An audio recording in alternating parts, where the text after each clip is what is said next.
She called herself an angel, but the basement camera exposed her dark secreta, large red warning sign, hung starkly in the center of the black iron gate, its bold letters clashing with the delicate climbing roses around it.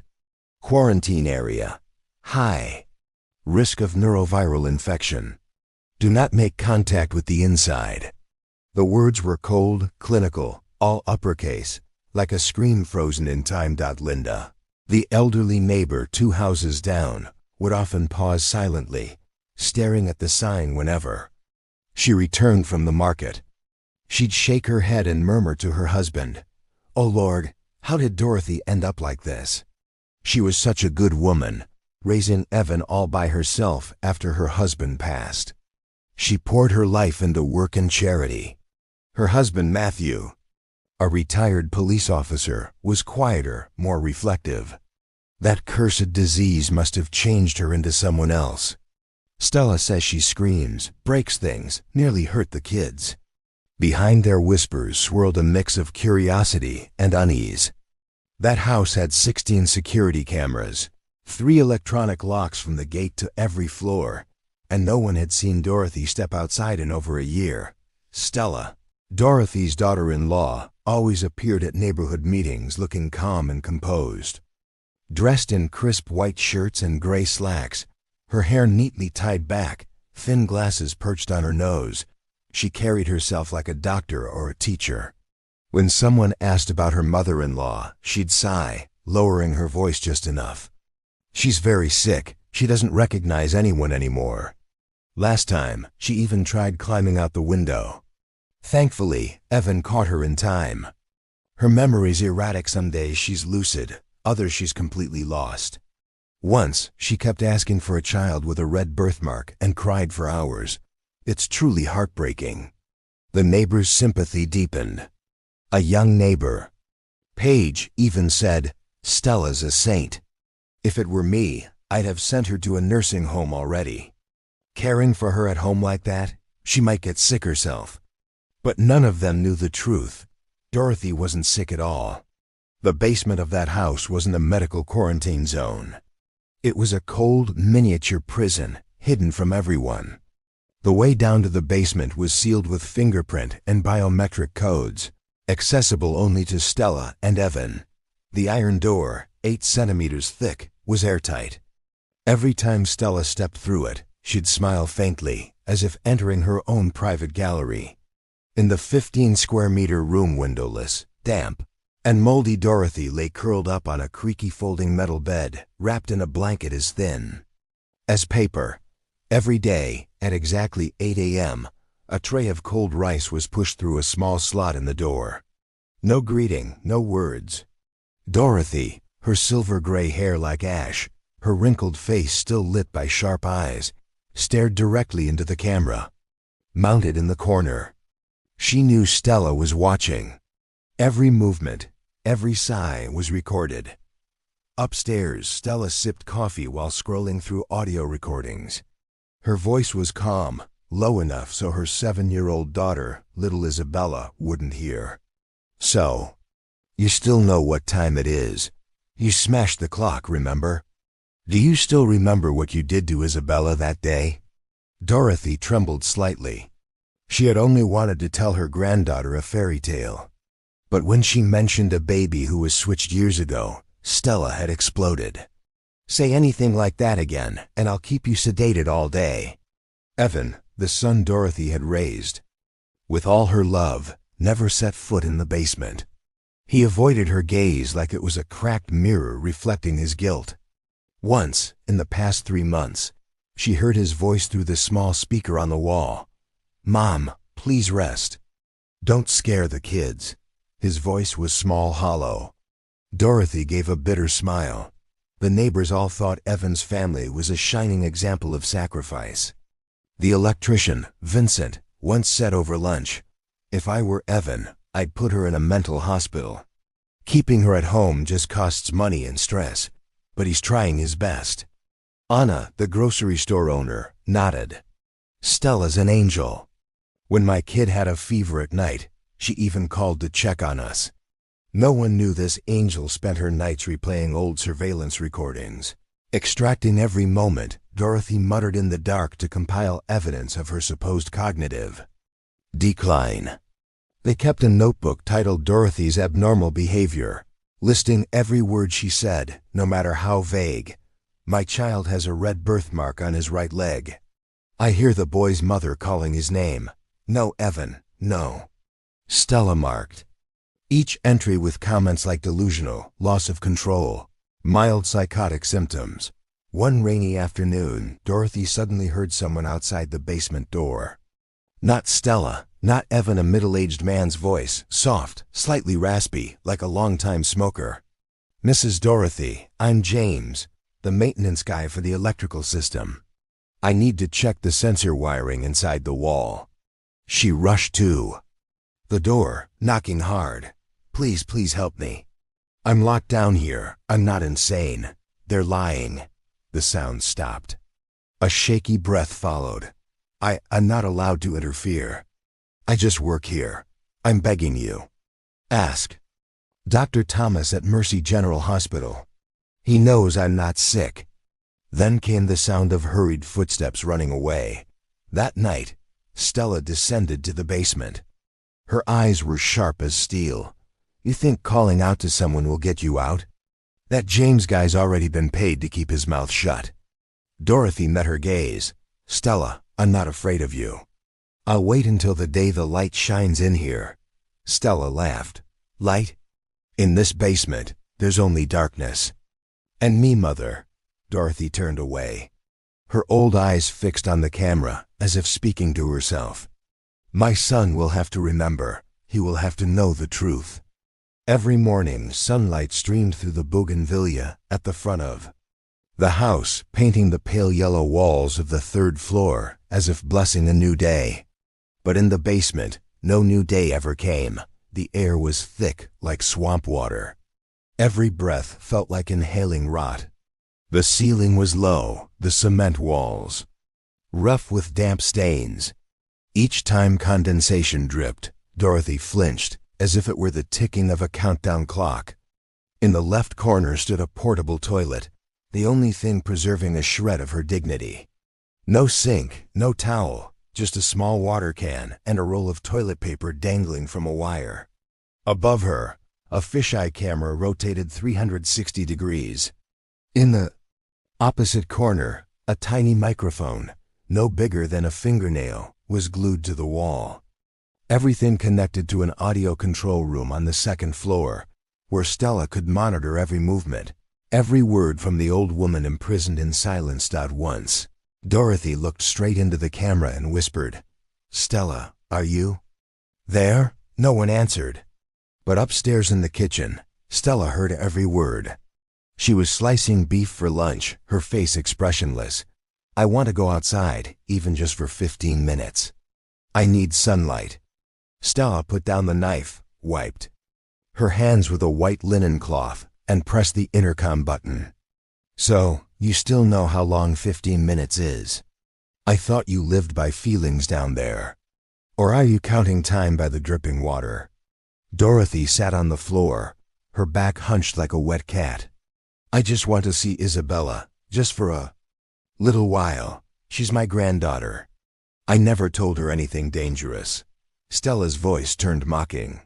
You once told her her father was switched at birth, that she's the granddaughter of another woman. What else do you want to shove into my kid's head? Dorothy pressed her lips together, clasping her hands to stop them from trembling. I only told her a fairy tale. Just wanted to plant a little doubt so she could think for herself. She's 7, Dorothy, Stella snapped. She needs to learn math, dance, live a good life, not be poisoned by a crazy old lady's fantasies. The speaker went silent. Dorothy lowered her head, her eyes drifting to the small slot where the food tray was pushed in. Every day, it was the same. Dry, cold rice mixed with boiled vegetables, no salt, occasionally a cube of chicken breast the size of a fingertip. No choice of meals, no sense of time. She ate when the tray slid in. If she didn't, she starved. Once, the family's former maid, Melissa, who had worked for Dorothy for nearly 10 years, stopped by out of habit to visit. Stella opened the door, smiling warmly. "Melissa, it's been so long. My mother-in-law. She's very weak now. The doctor says she shouldn't see strangers anymore." "But I cared for her for almost 10 years, Stella," Melissa protested. "Back in the old house, she even threw me birthday parties." Stella's smile didn't waver. She doesn't recognize anyone anymore. One time, she even called my husband the priest. Can you imagine? Stella offered her a cup of coffee, then politely escorted her out. That night, Dorothy called through the speaker slot. "Someone came today." I heard Melissa's voice. "Why didn't you let her in?" Silence, no reply. "She once washed my feet when I broke my leg. I once sewed her daughter's wedding dress when she got engaged. Please just let me have someone to talk to." This time, Stella turned on the speaker and laughed. "Talk? I could hire someone to read the newspaper to you over the intercom. How about that?" On the outside, Stella remained the angel. She sent fresh food to the church, donated vitamins to the elderly in the neighborhood. Whenever neighbors had a problem, she'd check in, even offer health advice. They all believed she was the only one keeping Dorothy from descending into madness. Once, Matthew, the retired policeman, considered suggesting an inspection of the home quarantine conditions. But after hearing Evan speak at a neighborhood meeting, he changed his mind. She almost pushed little Isabella down the stairs once. Evan said, "Since then, we can't risk letting her around children." Paige chimed in. "I heard screaming from the basement a few months ago. Creepy, like someone possessed." Stella clicked her tongue. "We know, and we monitor closely. There's even a medical alarm system. I even took an additional neural first aid course." She pulled out a certificate photo for reading and caring for patients with neurological disorders with her name on it. The neighborhood fell silent, impressed, but no one questioned why Stella was the only one caring for Dorothy. No one wondered why there were no nurses, no health specialists involved. One afternoon, Stella and Evan sat down for lunch, 2 glasses of white wine, toasted bread, and a plate of grilled fish with butter sauce. "The notary will come next week," Stella said. "Your mother just needs to sign one last document, and we won't have to worry about inheritance anymore." Evan nodded, staring blankly. "Do you think Mom knows what she's signing?" "What matters is she already has the mental incapacity assessment," Stella replied. "The law allows signing under guardian supervision. We're doing everything legally. She used to be so clear-minded, you know that." Stella shrugged. "Clear-minded people don't scream in the middle of the night demanding, 'Give my child back.' Clear-minded people don't cover walls with meaningless poems written in their own blood." Evan fell silent. Stella continued, her voice light as air. "After all, you should thank me. I'm keeping your mother's image respectable in everyone's eyes. Nobody thinks she's dangerous." Dorothy sat quietly below. She knew they were eating at this hour. The smell of grilled fish drifted into the basement through the ventilation duct. She pulled out an old, faded handkerchief from under the mattress. "Embroidered with the words, my son. You will have to remember one day," she whispered. She closed her eyes not to sleep, but to remember every face, every glance, every crack in her memory, opening like a yawning chasm. The next morning, upstairs on the 2nd floor, Stella sat at her desk by the window. The computer was on, and beside it lay a thick cream-colored folder labeled Medical Records of Dorothy Harris. On the first page was a side photo of Dorothy, eyes vacant, hair disheveled, lips tightly pressed. Below was the signature of Dr. Lewis Barrett, along with a red stamp. Diagnosis: chronic psychotic disorder, loss of behavioral control, long-term medical isolation recommended. Stella clicked on an email from Dr. Barrett. The message was brief. "As agreed, don't transfer to the old account anymore. I've changed cards. Sincerely, LB."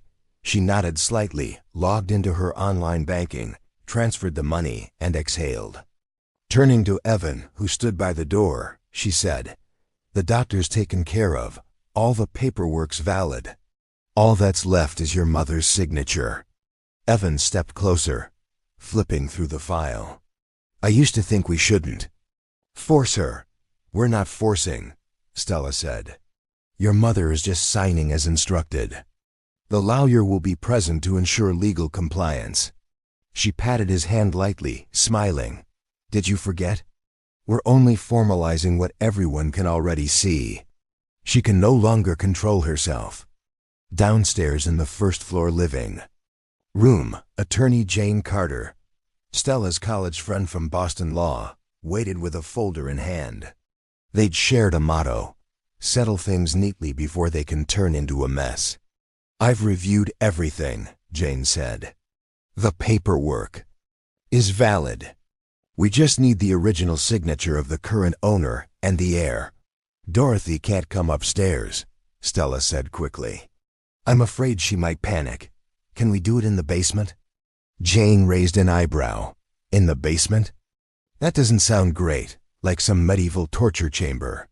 Stella gave a soft laugh. "No one's torturing anyone. It's just a quarantine space." The doctor advised avoiding strong light and social contact. "You'll record the signing, right?" "Of course, both video and audio," Jane replied. "Jane, you worry too much." 3 days later, they held the first trial signing session. The basement room was tidied up a bit, a new bedsheet, a small wooden chair pushed into the center, and a plastic folding table. Dorothy was told to change into a loose, pale blue patient gown, making her look even frailer.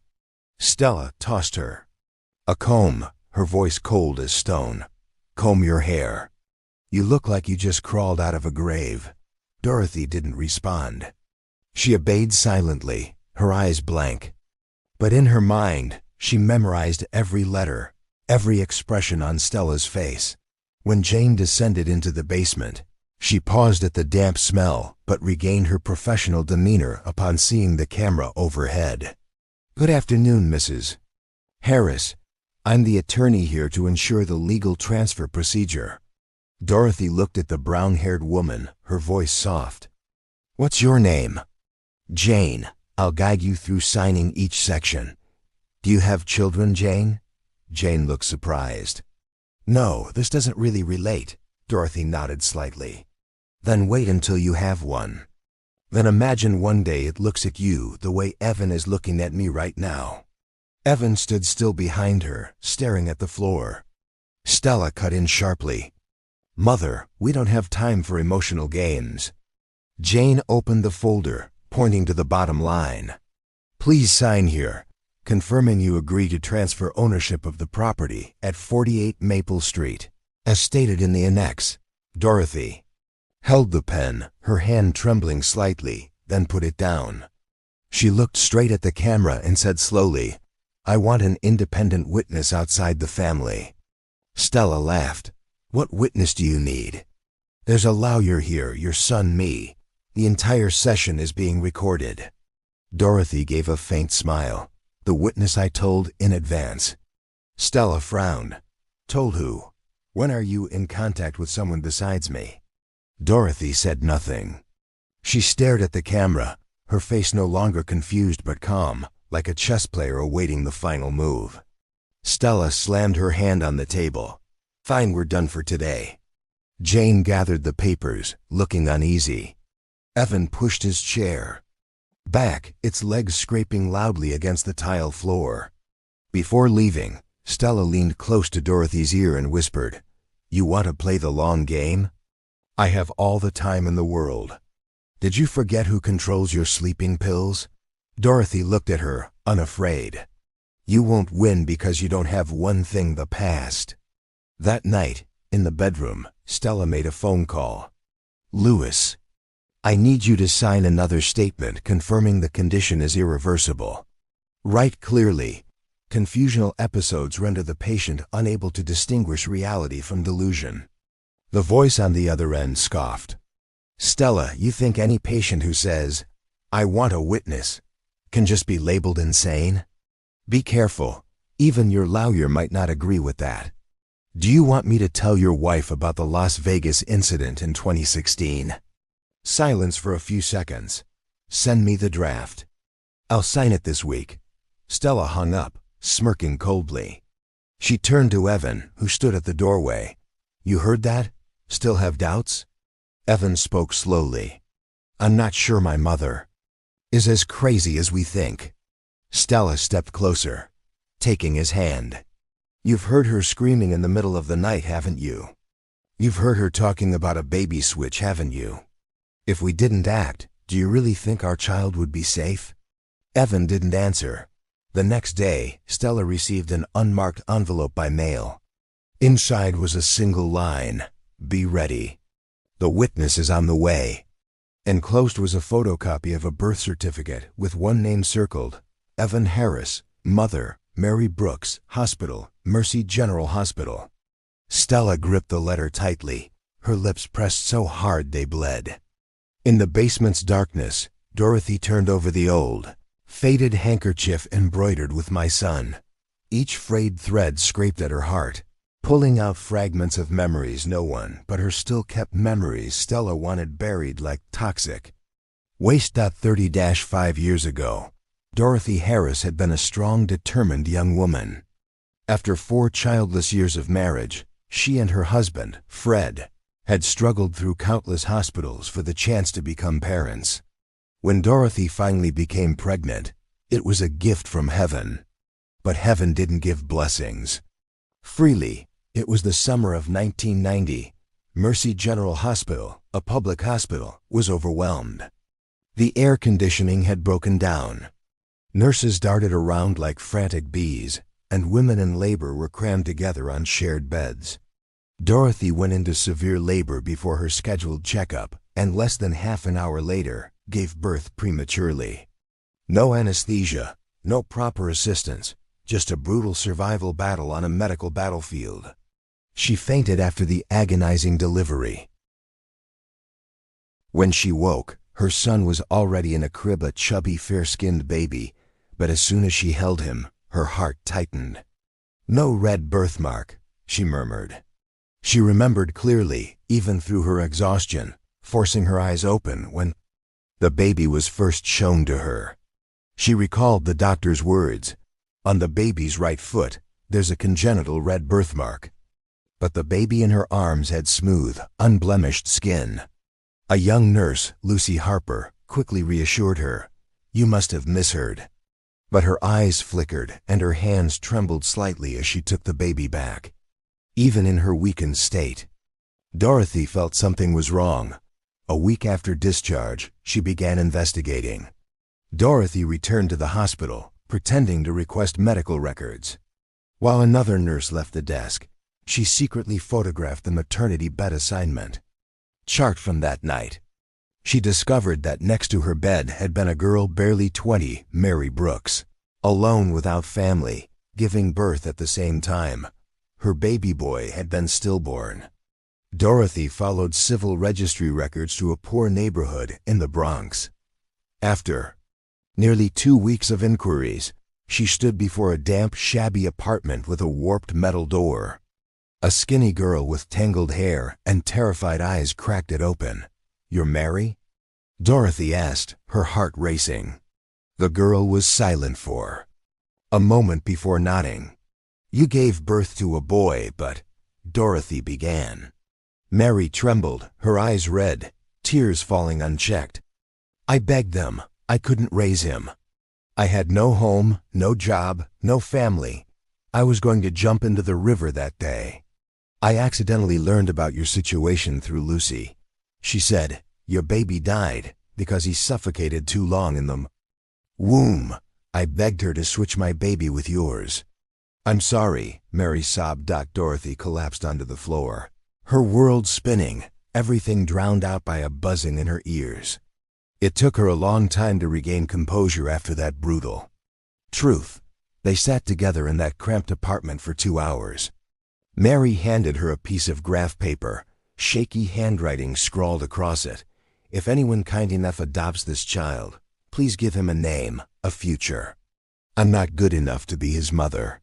Finally, Mary held her hand and whispered, "You were the last light I saw before falling." Dorothy took the baby without calling the police, without filing reports, without lawsuits. She did only one thing: kept the original birth certificate, wrapped with Mary's handwritten note, and locked it in her safe. She understood her own child was gone. The least she could do was give light to another. From then on, the boy was raised under the name she gave him, Evan Harris. 4 years later, Fred died of a stroke. Dorothy raised Evan alone, juggling housework, teaching, taking him to piano lessons, martial arts, swimming. She never intended to reveal the truth. She believed love mattered more than blood. But she kept the documents as part of her promise to Mary. If one day he looks for his roots, I won't lie. When Evan turned 18, Dorothy planned to tell him. But that evening, Stella, then just Evan's girlfriend, stayed over for dinner. As Dorothy opened the safe to get money for college tuition, Stella walked in. "What's that? Can I help?" Dorothy quickly shut the safe, her heart pounding. From then on, she noticed Stella's eyes always calculating, always remembering without showing. Dorothy tried to keep her distance, but Stella grew closer to Evan, soon becoming indispensable in the household. When Evan proposed to Stella, Dorothy asked, "Are you sure? She's too clever." Evan laughed. "Mom, you overthink everything. Stella gives me purpose. You'll love her. You just need time." Dorothy didn't push further, but once again, she chose not to reveal the secret. That was her biggest mistake. During Stella's first year as a daughter-in-law, Dorothy tried to hint at the past. At dinner one evening, she asked gently, "Evan, have you ever wondered why you don't resemble your parents at all?" Stella put her chopsticks down, interrupting. "Genetics are tricky, Mom. My cousin's dad is black, Mom's blonde, and the kid came out pale. Everyone was surprised." Dorothy smiled faintly. But from that day, Stella tightened her control. She suggested Dorothy take supplements to help her sleep better. She recommended installing a home security system, because you're getting older and might fall.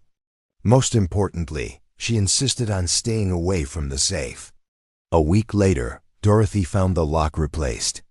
When she asked, Stella replied casually, "You once left the key in the microwave." "I was worried about safety." The next month, Dorothy decided to revoke Evan's co-ownership of the house, a foolish thing she had once signed for convenience. When she arranged a meeting with a lawyer, Stella found out. That evening, Dorothy fainted in the bathroom. Evan told the neighbors his mother fell due to low blood pressure, but Dorothy knew the ginger tea Stella made had tasted different. When she woke, she was in the basement. At first, it was a few days of resting in quarantine due to a suspected neurovirus. Then weeks of awaiting diagnosis. Then she was never allowed out again. Each time Dorothy mentioned the baby, with the birthmark or Mary Brooks, Stella added another line to the psychiatric evidence log. She no longer had the right to speak, but she didn't forget.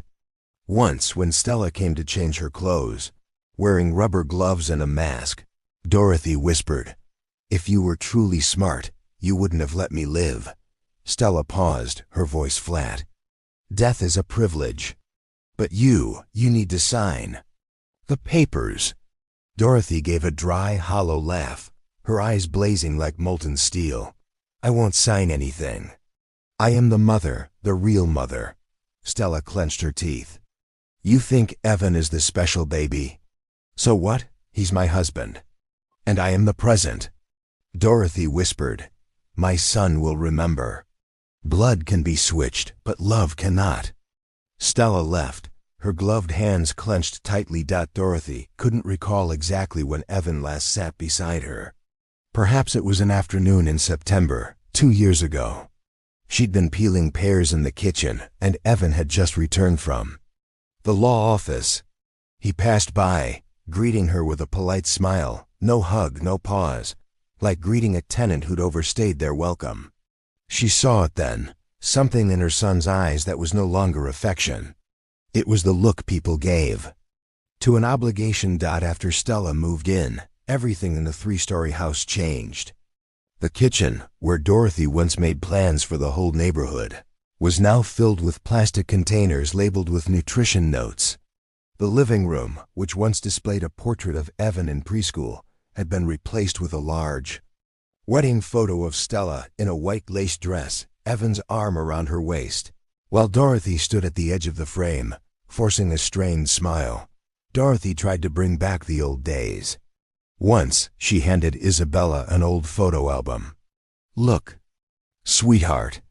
Here's your dad when he was 5, wearing a little toy soldier's outfit, singing and dancing at school, just like you." Isabella flipped a few pages, curious, then squealed, "Grandma, who's this? Why is Daddy hugging another woman?" The photo was a rare one Dorothy had taken with Mary when the baby was barely 2 months old. The frail young woman held the baby with trembling hands while Dorothy stood behind her, eyes shining. Dorothy panicked, snatched back the album, ready to explain, but Stella entered, grabbed it, and snapped, "Isabella, go wash your hands. This isn't for playing." "What are you giving her, Dorothy?" "Just old things."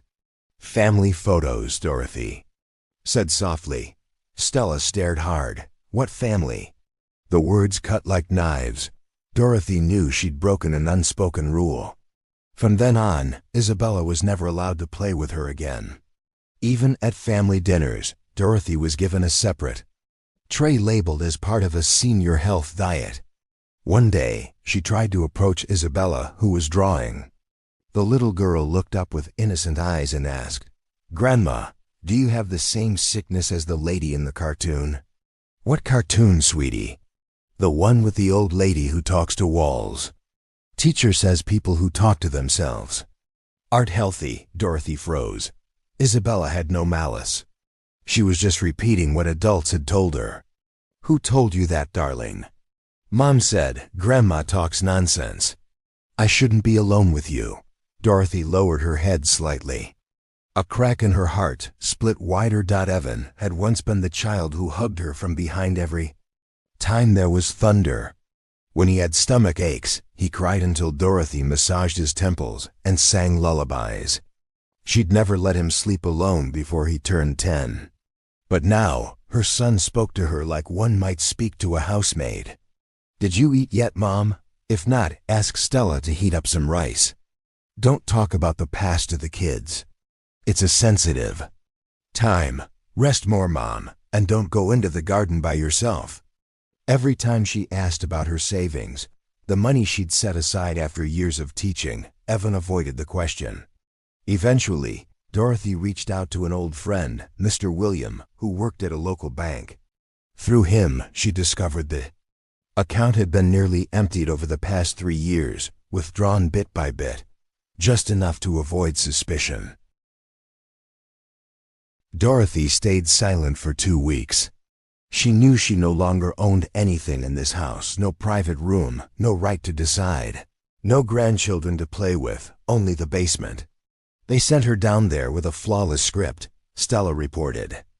Dorothy had symptoms of confusion, citing the risk of a neuroinfectious disease, a so-called hereditary neurological disorder that, curiously, no one else in the family had. The children didn't ask why their grandmother had suddenly disappeared. They were told, "Grandma is in special quarantine. Grandma talks to invisible people. Don't go into her room. Grandma once grabbed a kitchen knife when no adults were around. She's very dangerous." The children started looking at Dorothy with fearful eyes, as if she were the big bad wolf from a fairy tale. Dorothy, who once wrapped birthday presents and made churros for them, had become a ghost wandering under the ground floor. Once, from the basement, she heard life happening above laughter, the TV playing a kids' music program. Isabella's cheerful voice rang out, "Daddy, tell the story about the white puppy. Back then, the white puppy lived with an old lady." Dorothy broke down in tears. That was the story she'd made up when Evan had a fever at 4 years old, one night. Evan came to the basement unexpectedly. For the first time in months, she saw her son's face through the mesh door. "Mom!" Dorothy jumped to her feet, her voice choking. "You still remember who I am?" Evan didn't answer. He lowered his head like a child caught doing something. "Wrong. You think I'm confused. You think I'm crazy, but I remember every scar on your hands. Every time you fell off your bike, every dream where you talked in your sleep." Evan clenched his hands. "Mom, everything you say, it worries people. You said I'm not your son. You said there are papers. You told stories about being switched at birth in a hospital. Do you think that doesn't hurt people? Don't. You feel hurt locking me in a basement?" Evan stayed silent for a long time. Finally, he turned away. "Rest, Mom, stop thinking." Dorothy sat back down, pulled out a small pencil hidden under the mattress, and wrote on the wall, "Love cannot be buried." The words smudged, but she kept writing. She wrote everything, every memory, every name, every story, so that if anyone ever came in here one day, they would know she existed. She had been a mother. She had loved. She had been betrayed. On the 287th day since she'd been locked in the basement. Dorothy didn't count by calendars or clocks. Nor did she ask anyone. She counted by sounds, the pipes hissing every morning at 5 a.m., Isabella's running footsteps upstairs at 4 p.m., and the news broadcast at 8 p.m. when Stella would turn up the volume just enough to drown out Dorothy's echoes. That morning, the camera rotated slowly, stopping as Dorothy finished folding the old embroidered handkerchief. On the ceiling speaker, Stella's voice rang out, sweet but false. "Today is an important day, dear mother." Dorothy didn't answer. "We'll be signing the transfer papers. No need to worry. There's a lawyer, a notary, and your beloved son, the one you've always loved. Isn't that right?" After a long pause, Dorothy said softly, "I will not sign." Stella chuckled quietly. "You really think you still have a choice?" At noon, the basement was cleaned more thoroughly than usual. A stainless steel table was pushed in, covered with a white cloth. 2 plastic chairs, a silver ballpoint pen, and a thick folder were placed in the center, along with 2 photocopies of the mental incapacity certificate. Dorothy was told to change into a gray and white striped patient's uniform. The maid, Emily, recently hired by Stella, came down carrying rubber gloves, a mask, and a comb. The young woman had curly brown hair and sad eyes. "I don't need to change," Dorothy said. "I'm just following orders," Emily replied, lowering her voice further. "I'm sorry." Upstairs, Evan was meeting with the notary, Henry. Reed, a man in his 50s wearing a gray suit and round glasses, his expression serious. He set his briefcase on the table, opened a voice recorder, checked his phone, and asked, "Can Mrs. Dorothy Harris sign by herself?" Stella stepped forward, her tone persuasive. "Yes, but she can't speak clearly. We've already gone through the legal steps: medical assessment, specialist confirmation, and her guardian will supervise the signing."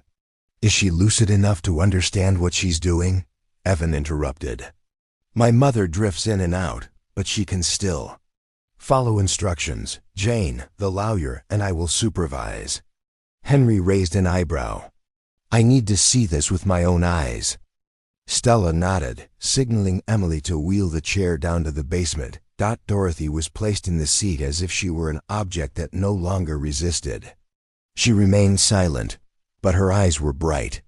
In the basement, the harsh white LED light glared against her forehead. Henry sat across from her, his hand poised over the recorder. "Good afternoon, Mrs. Dorothy Harris. I am the authorized notary. Today, you will sign to confirm the transfer of this entire house to Mr. Evan Harris and Mrs. Stella Harris. Do you agree?" Dorothy did not answer. Henry looked at Stella. "I need her to nod or say I agree. Without a clear response, I cannot record it in the minutes." Stella clenched her teeth. She leaned down, gripping Dorothy's hand, and whispered, "Mother, do it.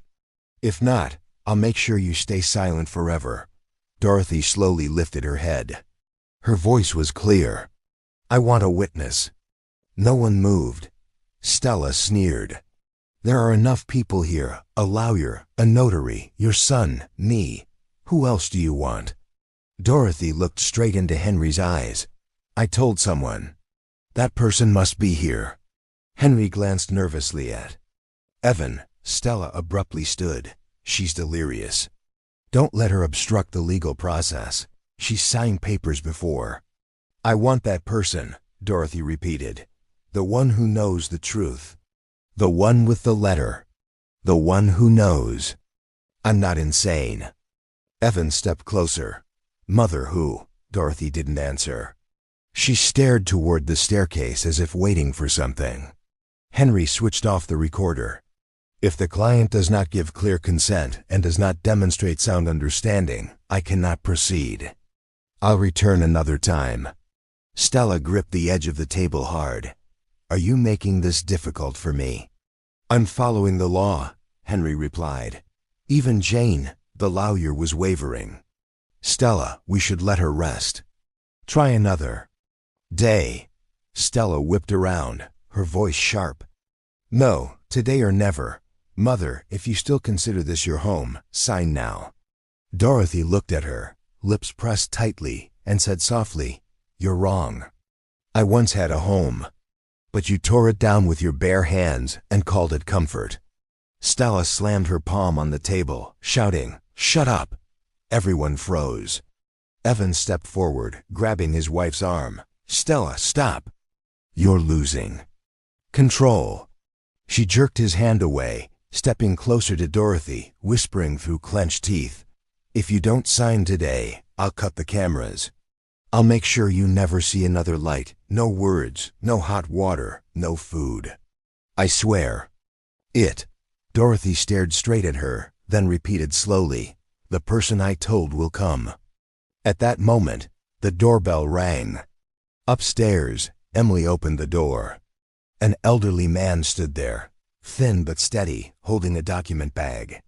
His messy silver hair framed sunken eyes behind thick reading glasses. "I am Dr. Thomas Anderson. I used to work at Mercy General Hospital. I came at the request of Dorothy Harris." Stella rushed up from the basement, her face pale. "Who let you in? You're not on the schedule." Thomas didn't look at her. "She asked me over a year ago," he said simply, "and I keep my promises." He stepped inside. Evan followed as if pulled by invisible strings out in the basement. When Dorothy saw his silhouette in the doorway, she sat up straight. A small smile appeared on her aged face. "You came," Thomas nodded, opening the document bag. Inside were copies of the original birth certificate, Mary Brooks' handwritten note, and the signed transfer papers, all original evidence hidden for nearly 30 years. Stella staggered backward. Evan said nothing. Henry switched his recorder back on. His expression changed. "Now, are you ready to sign?" he asked again. Dorothy nodded. "I will sign, but not their papers." The air in the basement thickened after Dr. Thomas entered.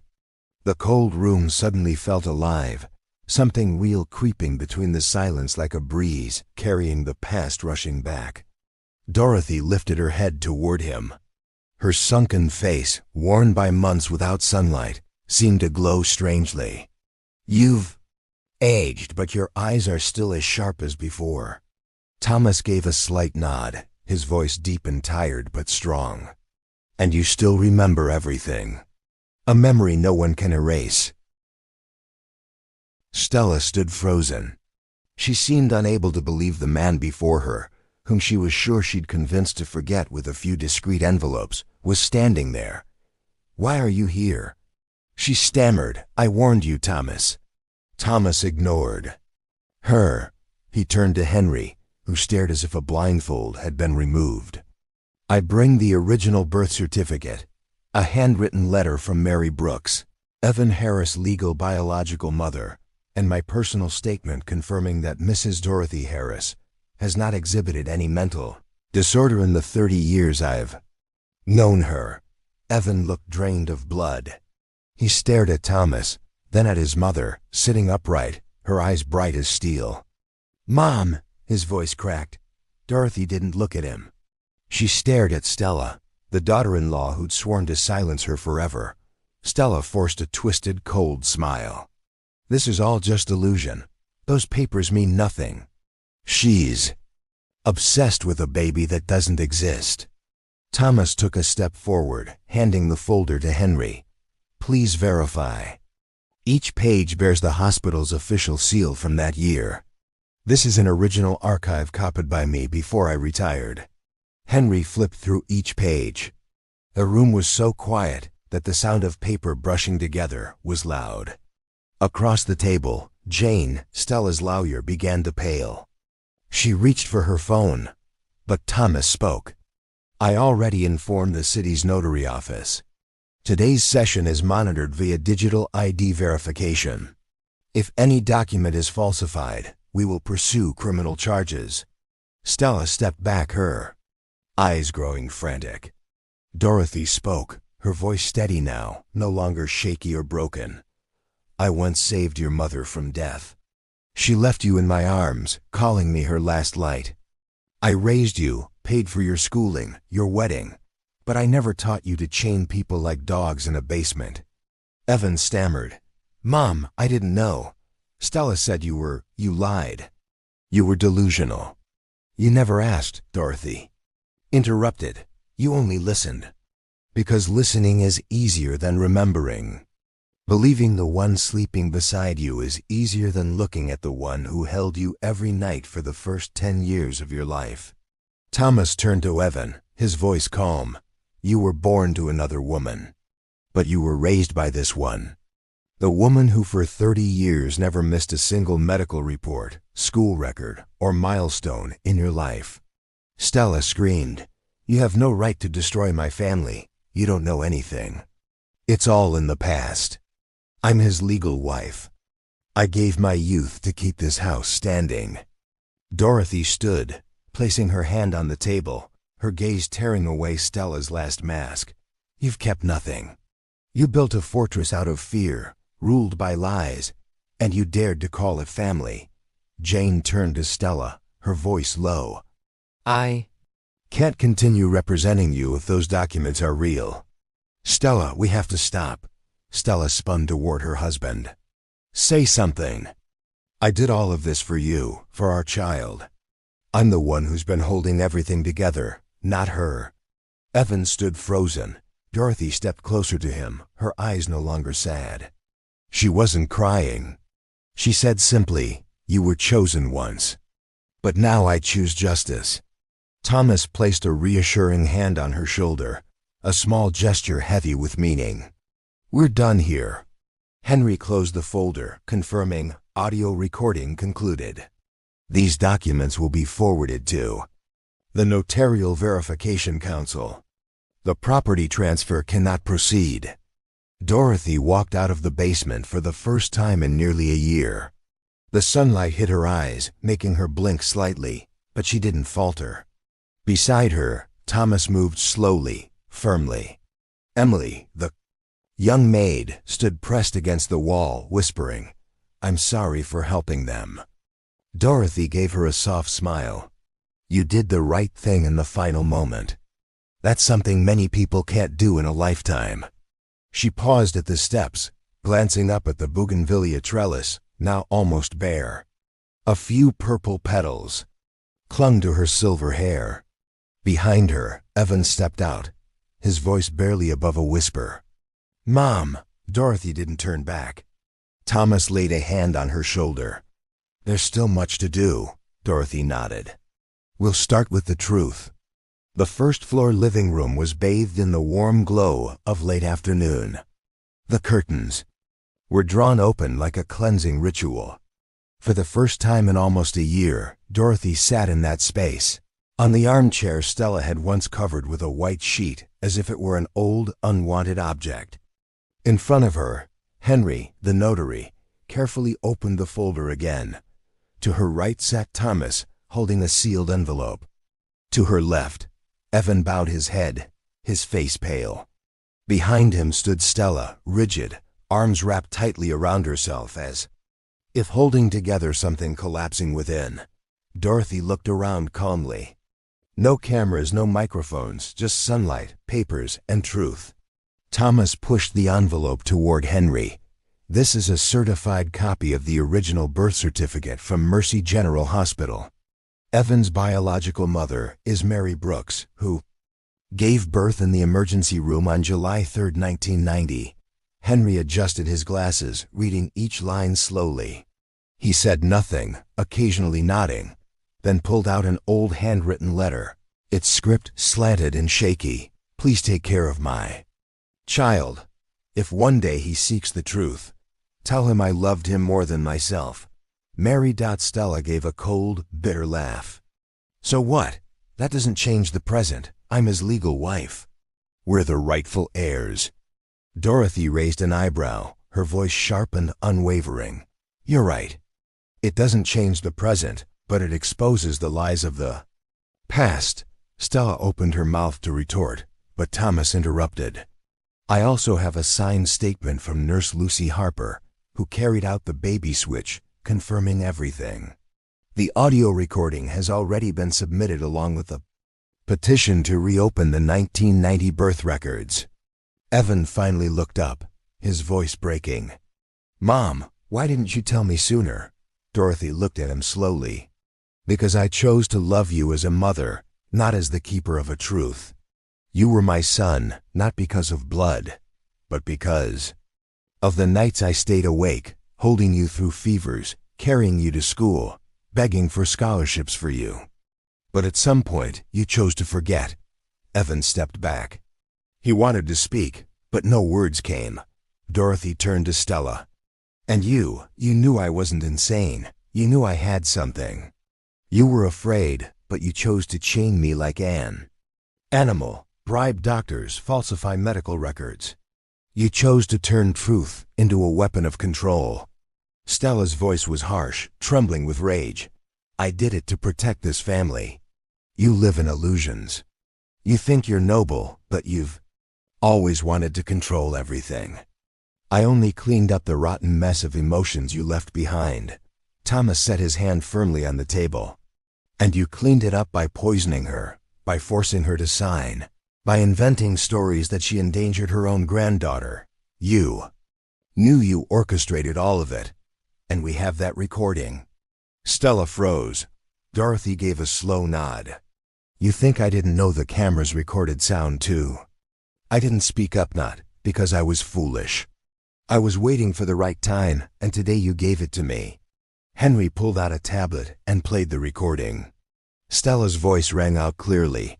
As long as she signs, sedate her if you have to. I don't care. We need the house. Understand? The next part was Evan's voice, tired and hesitant. Stella, I don't want to do this. Shut up. Your mother isn't your mother anymore. She's a burden. Evan turned pale, stepping back further. I didn't think it would go this far. Dorothy lifted her head. Her tone wasn't angry anymore, only calm, like someone who'd walked through a storm. No, you didn't think at all. You just stood there, letting someone else think for you. Henry stopped the recording, stating formally, I hereby confirm the audio is authenticated, unedited, and sufficient to initiate criminal liability proceedings. Stella screamed, You won't win. I'll appeal. The law is still on my side. Thomas gave a faint, almost pitying smile. Go ahead. But the charges have already been filed. And a new will was drawn up a month ago under legal guardianship by 2 independent attorneys, notarized. Stella's face went blank. What will? Dorothy stood, her eyes no longer burdened with sorrow, only firm resolve. I have left this house to Sunrise Haven, a non-profit organization that supports elderly victims of domestic abuse. The will has been filed through the remote system, verified by biometrics, with a full video recording of the process. Evan stood frozen. Mom, are you really giving up on me? Dorothy turned to look at him, her gaze both tender and hard as steel. I chose you once, but you chose to abandon me. Now I choose again, not out of hate, but for justice. No one spoke. In that moment, invisible cracks seemed to echo everywhere, in hearts, in memories, in the long-held masks that were finally breaking apart. Dorothy stepped forward, signed the final document, then put the pen down and lifted her head. "I'm done." As she left the house, once a home, then a prison, she didn't look back. She walked beside Thomas, followed by Henry holding the files, and Emily, no longer just a maid, but a witness. At the gate, a van from Sunrise Haven was waiting. A middle-aged woman in a white uniform smiled warmly. "Welcome, Mrs. Dorothy. We've prepared a private room for you with a small yard, rose bushes and a swing, just as you asked." Dorothy smiled, truly smiled, for the first time in nearly a year. Her lips no longer pressed tight. "I don't need much, just sunlight and truth." Thomas placed a hand on her shoulder. "And the people who never forgot you." Dorothy nodded slightly. "Now I believe memories never die. They only wait for the chance to live again." The afternoon sun draped gently over the red-tiled roof of Sunrise Haven Nursing Home. The sky was crystal clear, and sparrows chirped along the rows of olive trees lining the white stone pathway. A soft breeze passed through. Dorothy sat on a wooden bench beneath a trellis of purple flowers, real flowers, blooming vibrantly across evenly arranged wooden beams. In her hands was a cloth-bound book, not medical records, not psychiatric files, but a collection of poems. Next to her, a curly-haired girl read aloud, slowly, each word deliberate. "Love is not buried under the ground. It sprouts where the light is found." Dorothy smiled, her thin hand gently tapping the girl's knee. "You read better than I do, Valerie." The 10-year-old looked up. "My teacher says I read well because I practice with you every afternoon." "And you know what?" Dorothy said softly. "Every time I hear you read, I feel like I'm growing up all over again." Valerie was part of the 3 Generations of Warmth program at Sunrise Haven. Every week, children from social care centers visited to read, paint, tell stories, and share time with the elderly. For seniors who'd been abandoned, isolated, or abused by their families, the program revived a long-broken concept: family.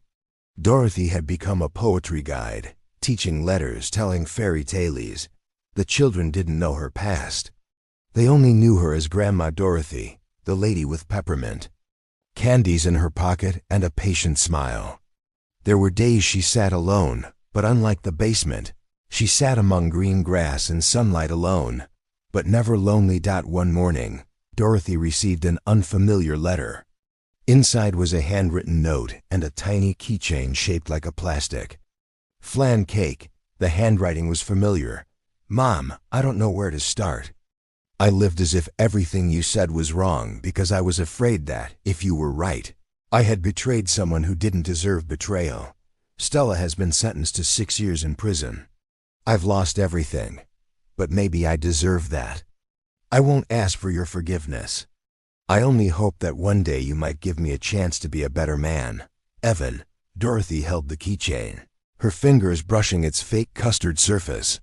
She'd made flan cakes for Evan's birthdays every year, until he turned 30. She closed her eyes for a moment. She wasn't angry. She didn't cry.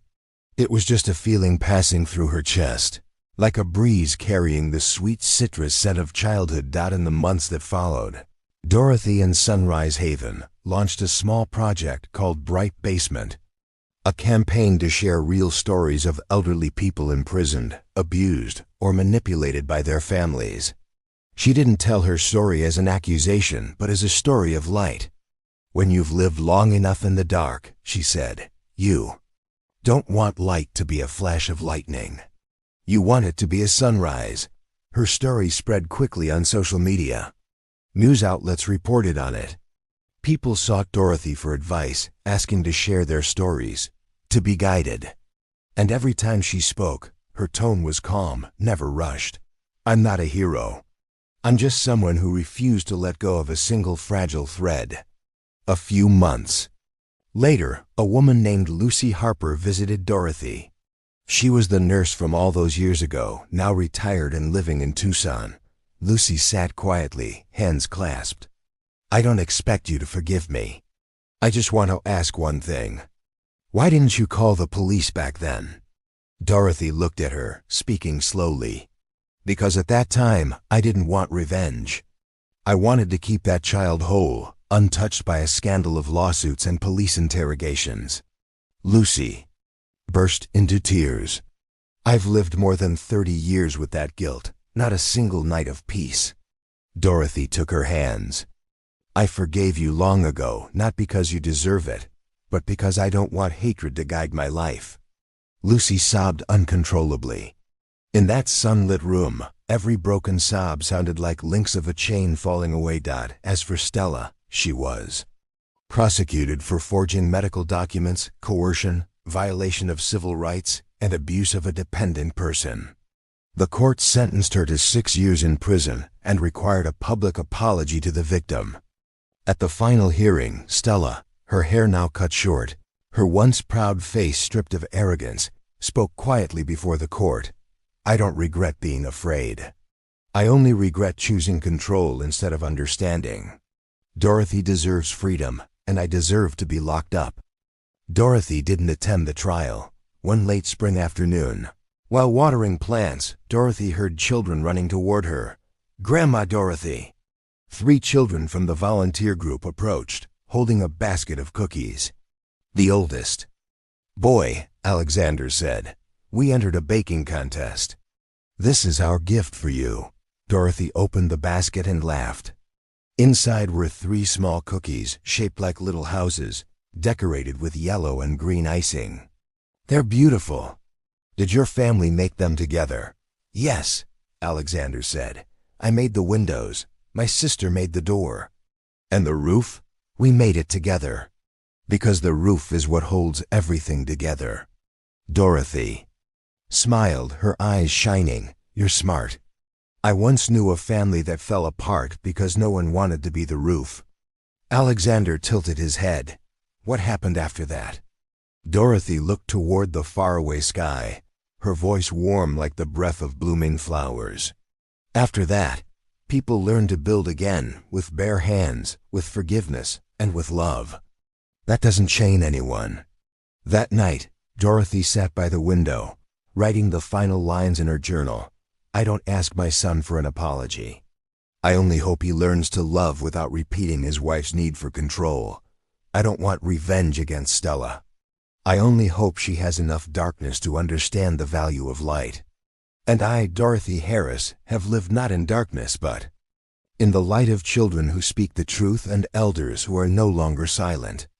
She put the pen down and looked up at the sky, where an early evening star had just appeared. For the first time in years, Dorothy smiled completely, without tension, without heartache, without fear. She whispered softly, like a lullaby carried away by the breeze, "Family is the place where no one is locked in the dark."